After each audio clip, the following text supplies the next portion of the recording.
Hi friends, ఈరోజు నా మదిలో వచ్చినటువంటి ఒక తలంపుతో ఈ యొక్క పదాలనేవి రాశాను.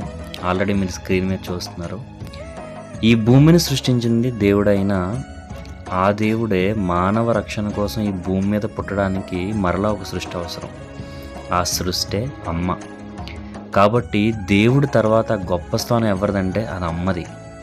అమ్మ అంటే మనకి జన్మనిచ్చిన అమ్మ మాత్రమే కాదు, మన భార్య కూడా మన బిడ్డలకి అమ్మ. అలాగే మనకు తోబుట్టువులైనటువంటి మన చెల్లి కానీ మన అక్క కానీ వాళ్ళు కూడా వాళ్ళ బిడ్డలకి అమ్మ. కాబట్టి ప్రతి స్త్రీ పట్ల గౌరవం, బాధ్యత ఉండాలి. మన ఇంట్లో మన అమ్మని, మన చెల్లిని, మన అక్కని, మన భార్యని ఎలా ప్రేమిస్తామో అలాగే పక్కవారి పట్ల ఆడవాళ్ళ పట్ల కూడా మనం గౌరవం, మర్యాద కలిగి ఉండాలి.